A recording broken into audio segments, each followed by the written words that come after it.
अस्सलाम वालेकुम दोस्तों। आज की इस वीडियो में हम लोग बात करेंगे कि ओवरऑल वी मास्टर ट्रेड की वेबसाइट पे हम लोग किस तरीके से नेविगेट कर सकते हैं। ठीक है, कुछ चीज़ें जो रह चुकी हैं, बेसिक चीज़ें, जैसे अगर आप लॉगिन करते हैं उसके बाद क्या करना है, अकाउंट किस तरीके से एक्सेस करना है, अकाउंट की डिटेल्स किस तरीके से मिलेंगी, क्रेडेंशियल्स, पासवर्ड किस तरीके से चेंज करना है, वो सारी चीज़ें हम लोग आज की वीडियो में देखेंगे। चलिए शुरू करते हैं। पहली चीज़ आपने करनी है वो ये है कि लॉगिन करना है। ये वाले पेज पे आके अगर आपने साइन अप करना है तो आप साइन अप करें, फर्स्ट टाइम है तो। लिंक मैं प्रोवाइड कर दूंगा ताकि 30% डिस्काउंट आपको मिल जाए। ठीक है ना, तो इस तरीके का पैकेज आपको नज़र आएगा जब आप लॉगिन करेंगे। पहली चीज़ ये है कि कस्टमाइज पैकेज। अब पैकेजेस के बारे में मैं नहीं बताऊंगा, ऑलरेडी मैं इस चीज़ को शेयर कर चुका हूँ। हम लोग बात करेंगे कि अकाउंट की डिटेल्स। ठीक है, वी ट्रेडर्स वाले टैब पे आप आना है, लेफ़्ट साइड पे। अगर आप पीसी पे हैं, अगर मोबाइल पे हैं तो नीचे की तरफ आपको इस साइड पे नज़र आएगा, 5 टैब्स होंगे।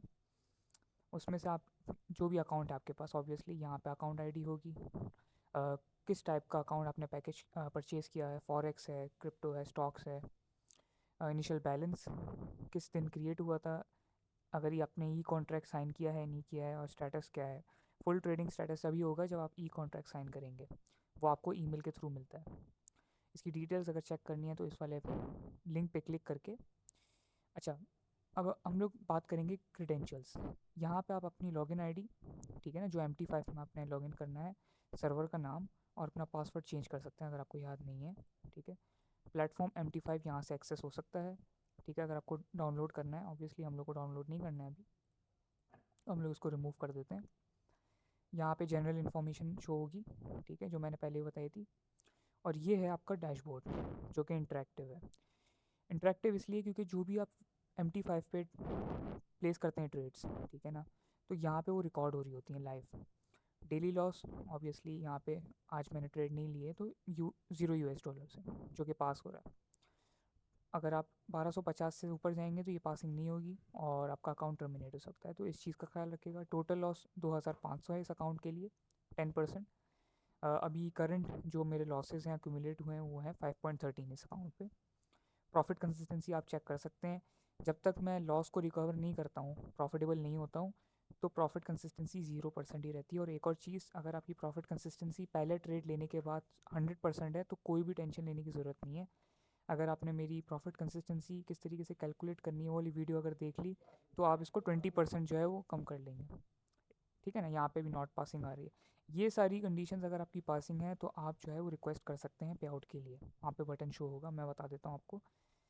यहाँ पे प्रॉफिट रिक्वेस्ट वाले जो टैब है यहाँ पे आना है आपने। रिस्क कंसिस्टेंसी, क्योंकि ये वाला अकाउंट जो है पुराना है, ठीक है ना, आपके नए अकाउंट अगर मैं बात करूँ 510 और 510 उस पर रिस्क कंसिस्टेंसी हटा दी गई है, $5000 से लेके $25000 वाले अकाउंट्स पे।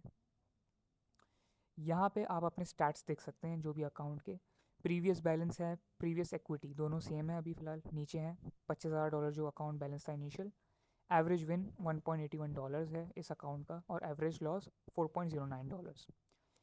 अगर मैं बात करूँ विन रेट की, यहाँ पे आप देख सकते हैं 57.14%, यानी कि 10 में से तकरीबन 6% ट्रेड्स विनिंग है। लेकिन ये चीज़ मैटर नहीं करती है अगर आपका एवरेज विन एवरेज लॉस से कम है, यानी कि आप अंडर परफॉर्म कर रहे हैं। आप अकाउंट में जो है ना सीरियस कंसिडरेशन लेनी होगी, आपको सही तरीके की स्ट्रेटजीज यूज़ करनी होंगी ताकि आप प्रॉफिटेबल हो।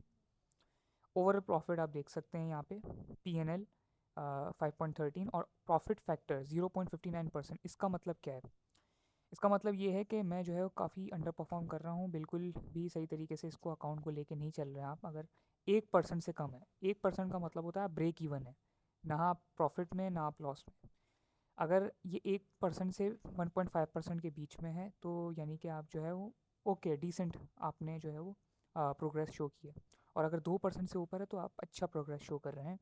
लॉट साइज और शेयर्स यहाँ पे नज़र आ जाएंगे, कितने लॉट साइज जो है ना आप ओपन कर रहे हैं। ये काफ़ी नॉमिनल नंबर है। और हाईएस्ट प्रॉफिट यहाँ पे शो होगा दिन का, जो कि अभी है नहीं क्योंकि लॉसेस ज़्यादा एक्यूमुलेट हुए हैं। ठीक है ना, इसके अलावा मैंने आपको बताया था प्रॉफिट किस तरीके से रिक्वेस्ट करना है। ये वाले टैब पे आपको आना है, ठीक है। ये वाले टैब पे आपको आपकी अकाउंट आईडी नज़र आएगी, ठीक है, डिस्क्रिप्शन सारी चीज़ें, इक्विवेलेंट अमाउंट, मेथड्स, अभी मुझे क्यों नज़र नहीं आ रही, क्योंकि मेरी कोई भी कंडीशन पासिंग नहीं है और ना मैंने उसके लिए रिक्वेस्ट की है, ठीक है ना। यहाँ से आप रिक्वेस्ट करेंगे अपना प्रॉफिट और यहाँ पे सारी चीज़ें नज़र आ जाएंगी। क्रिएट डेट ऑब्वियसली एक दिन के अंदर अंदर आप नहीं ले सकते हैं, एक दिन से ज़्यादा होना चाहिए। और प्रॉफिट कंसिस्टेंसी भी 20% नहीं होगी, क्योंकि ऑब्वियसली एक पहला ट्रेड जो है आप जब ओपन करेंगे तो वो 100% प्रॉफिट कंसिस्टेंसी होगी। तो उस चीज़ को आप ज़रूर जो है नोटिस करेगा। अच्छा, एक पॉइंट जो है वो यहाँ पे मैं मेंशन करना चाहूँगा कि ज़्यादातर ट्रेडर्स जो हैं वो समझते हैं कि जो रिस्क टू रिवार्ड रेशियो है प्रॉफिट में, वही चीज़ सक्सेस जो है वो डिसाइड करती है। लेकिन असल में होता ही है कि अगर आप पॉजिटिव एक्सपेक्टेंसी देखें, ठीक है, और रिस्क को अपने कंट्रोल करें, बात है डेली ड्रॉडाउन की ऑब्वियसली, और प्रॉफिट कंसिस्टेंसी किस तरीके से मैनेज होती है, क्योंकि मैं ऑलरेडी बता चुका हूँ आपको प्रीवियस मेरी वीडियो में किस तरीके से कैलकुलेट करनी है।